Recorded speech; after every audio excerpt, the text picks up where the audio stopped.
She hadn't spoken in days, but when I said, "I'm here, Mom," she opened her eyes, looked at me, and smiled.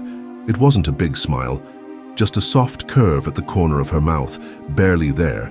But I knew what it meant.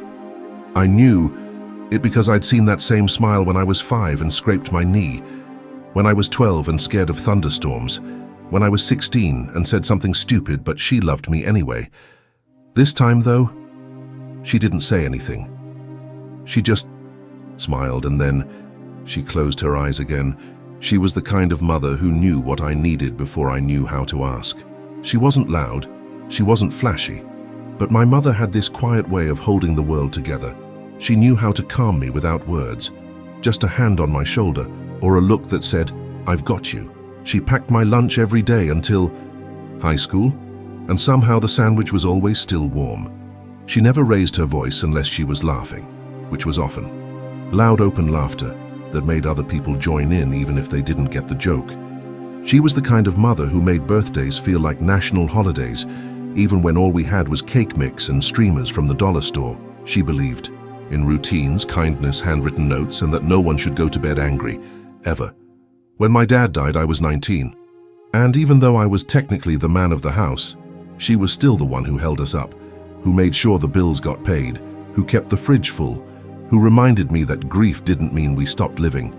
I moved out in my 20s. New job, new city, life picking up speed. But I called her every Sunday, always Sunday. She'd pick up before the second ring. "Hey, baby," she'd say, like I'd just walked in the room. Even when I forgot to ask about her day, she asked about mine. Even when I didn't say "I love you," she said it twice. Then came the call from her neighbor. She hadn't answered the door, hadn't picked up the paper, hadn't returned my last message. They found her on the floor. A stroke. Massive.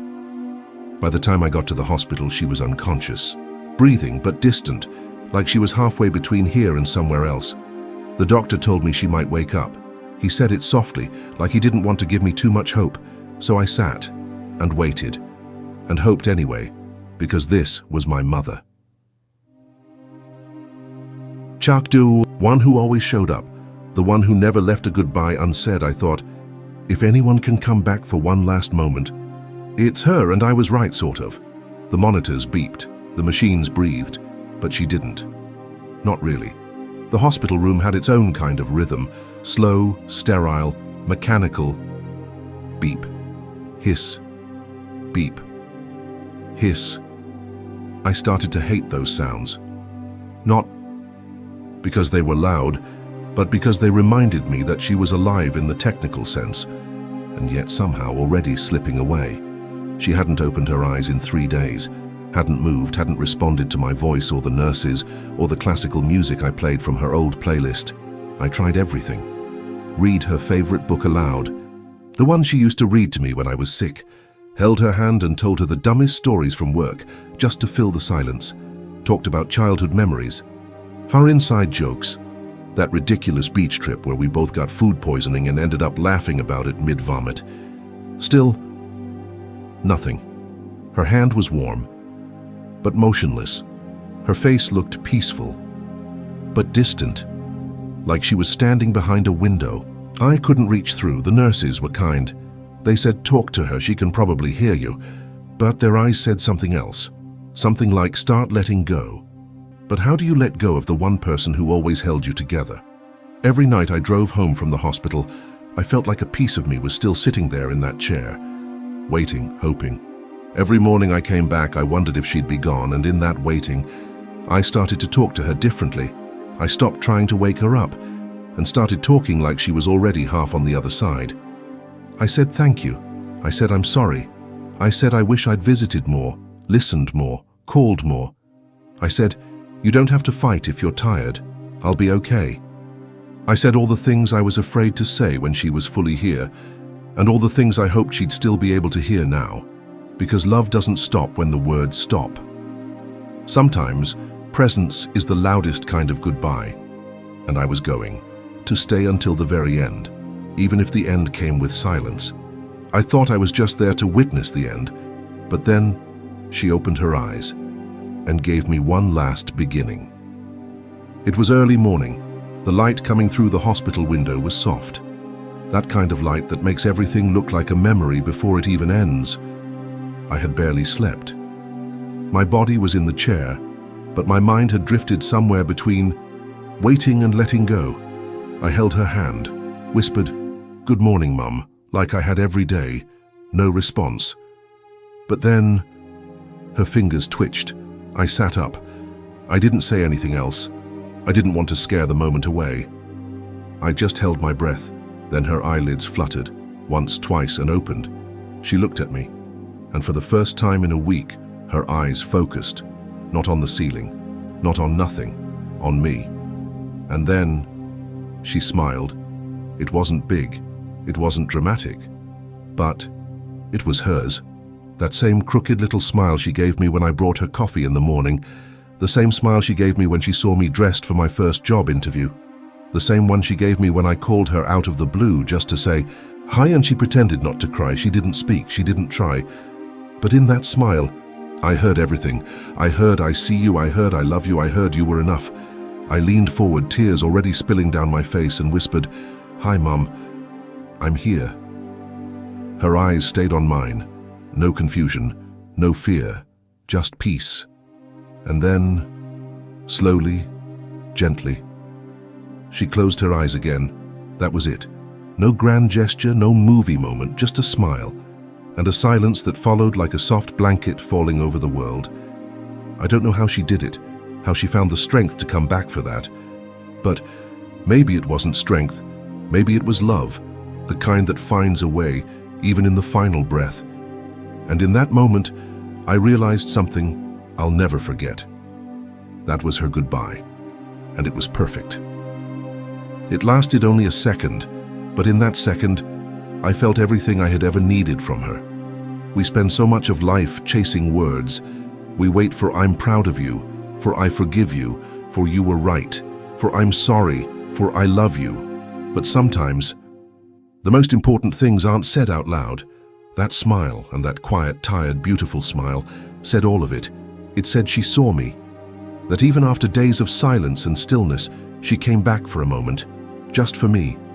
It said she knew I had been there, knew I hadn't left, knew that I stayed even when she couldn't reach back.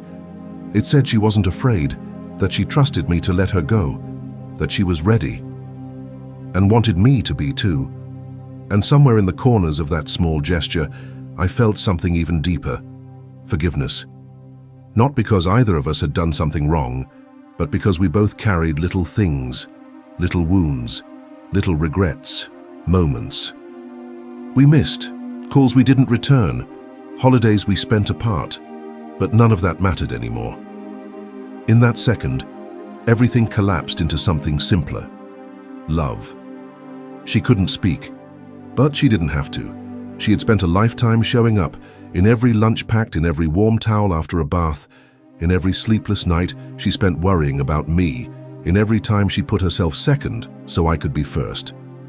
That smile wasn't just the end of her story, it was her signature, the final punctuation mark at the end of everything she had ever tried to say.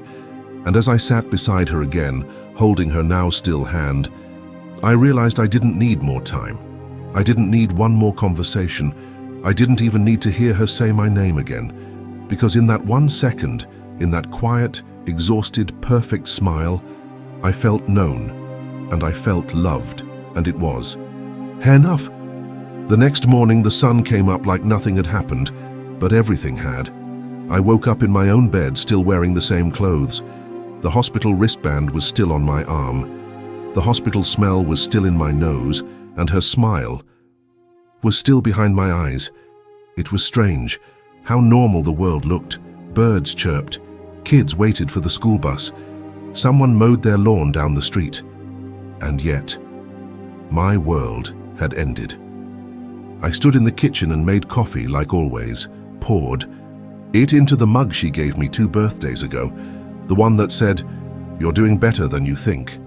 I stared at the steam rising from it and cried into my hands, not because she was gone now, that part I had started to accept, but because everything around me was acting like she had never been here at all. No bells rang, no sirens sounded, no message, flashed across the sky to say, "A great woman just left the world." The world kept turning, and I was expected to keep turning with it. That day I got a message from work asking when I'd be back. A neighbor texted, "Let me know if you need anything." A cousin I hadn't spoken to in years posted a sad emoji under my Facebook post, but none of it touched me, because the only person I wanted to hear from was already gone. I spent the rest of the day doing nothing, not grieving, not processing, just floating. I walked through the house like a stranger, touched her old scarf still hanging by the door, ran my fingers along the picture, frame of her holding me as a baby, and then I found her slippers, still under the bed, still facing out, like she might slip them on and walk into the room any second. I sat beside them for what felt like an hour, just staring, just listening. And in that moment I realized something. Grief isn't just about missing someone. It's about trying to understand how the world can look exactly the same when nothing inside you is. And yet, somewhere in that quiet, painful confusion, I remembered her smile, that last gentle, impossible smile, and for just a second the air around me felt less heavy. She's not here, but somehow, she still shows up. It started small. I was folding towels a few days after the funeral when I realized I was doing it her way, not just folding them, but smoothing the corners like she always did, lining them up in the cabinet by color. I laughed through tears. I'd rolled my eyes at her for that 100 times. Now it felt sacred. Then came the coffee. I caught myself adding cinnamon, just a pinch. She used to say it made cheap coffee, taste fancy. I used to make fun of her. Now it tasted like her kitchen, like safety. And then one morning I turned on the radio. And there it was, her favorite song. The one she played on cleaning days, humming loud, swaying through the house with a rag in one hand and a smile that made chores feel like joy. I stopped moving, let it play. And in that 3-minute song, she was with me again. I didn't have to close my eyes to feel her presence. It was in the air, in the memory of how she used to pat my back twice before walking away, in the way she always wrote grocery lists in blue ink, in the lavender scent that still clung to her bedroom pillow. People think death is a full stop, but sometimes it's just a comma. She doesn't walk through the door anymore. She doesn't call on Sundays. She doesn't sign birthday cards in that loopy, perfect handwriting, but I see her in the mirror. When I tilt my head the way she did, in my voice, when I tell my niece, "Bundle up, it's chilly," just like Mum always said, in how I hug people, always tight, always 2 seconds longer than necessary. She's there in the way I love, the way I listen, the way I make space for people. To cry without fixing anything, she's in the rhythm of my life even now, especially now, and I realize maybe we don't lose people all at once. Maybe we lose them in pieces, and maybe if we're lucky, we keep pieces too. And those are the pieces I hold on to, the ones that don't fade, the ones that still breathe, the ones that smile, just like she did. She taught me how to tie my shoes, how to make soup, how to love, and now she's teaching me how to say goodbye. We never talked about death. She didn't like heavy conversations, said life was too short to spend it talking about how it ends, but now I realize she taught me about it. Anyway, quietly. In the way she lived, she showed me that love isn't loud, that it's in the way you wait for someone to get home before going to bed, in how you listen without interrupting, in how you make someone's favorite meal even when you're too tired to cook. She showed me that goodbye doesn't always mean gone, because in the end she didn't say a word. She didn't give a speech. She didn't leave a letter. She just smiled. And somehow, that was more powerful than anything she could have said. It was like she was telling me, "You'll be okay, you did enough, I see you, I love you, let me go." I used to think goodbyes had to be dramatic, that they had to hurt, that they had to be wrapped in tears and last words and big hugs. But her final lesson was something else entirely. That sometimes the most beautiful goodbye is a simple one, quiet one that doesn't take anything away but gives something instead. Peace, closure, grace. She gave me all of that in a moment, with one look, with one smile, without a single sound. She didn't teach me how to live forever, but she taught me how to keep someone alive, in memory, in habit, in the way I love others going forward. She showed me how to let go, without forgetting, and I'll carry that with me for the rest of my life. I thought I was losing her, but piece by piece, I was becoming her. It started with the little things, the way I answer the phone now. "Hey, love," just like she did. The way I wrap leftovers in too many layers of foil. The way I hum while folding laundry, even though I never realized I'd memorized her tune. One day, I caught myself scolding my niece for not wearing a jacket on a chilly day, and I heard her, not in my memory, in my voice. I see her in the way I take care of people now, in how I always keep snacks in my car, in how I send texts just to say, "Made me think of you," in how I hug, full long without letting go too soon. She's in the way I sit beside someone who's hurting and don't try to fix it, just stay. Because that's what she did. She didn't always have the answers, but she never left the room. I used to think being like her meant living in her shadow. Now I understand it means honoring her light, not imitating her, but continuing her. In every person I comfort, in every act of patience, in every time I choose kindness over being right, in every time I show up even when it's hard. That's her legacy, not her recipes, not her clothes, not the photos in a box in the closet, but the parts of me that quietly became her without me even noticing. Until one day I looked in the mirror and didn't just see me. I saw her hands in mine, her strength in my shoulders, her softness in my eyes, and I realized she's not just someone I lost, she's someone I carry every day, everywhere, in everything. She smiled at me, and I've been carrying that smile ever since. It wasn't a goodbye with words, no dramatic last sentence, no whispered wisdom, just a smile. But that smile, it said everything. It told me I was loved. It told me I had done enough. It told me she was proud. It told me she saw me. And somehow in the quiet that followed, I found peace. I still miss her, of course I do, every day, in the quiet, in the noise, in the ordinary moments when I wish I could pick up the phone and hear her laugh. But I'm not empty, because she left something behind, something that doesn't fade. Her love, her grace, her presence, and most of all, her smile. It lives in me now. And when I close my eyes, I see it every time.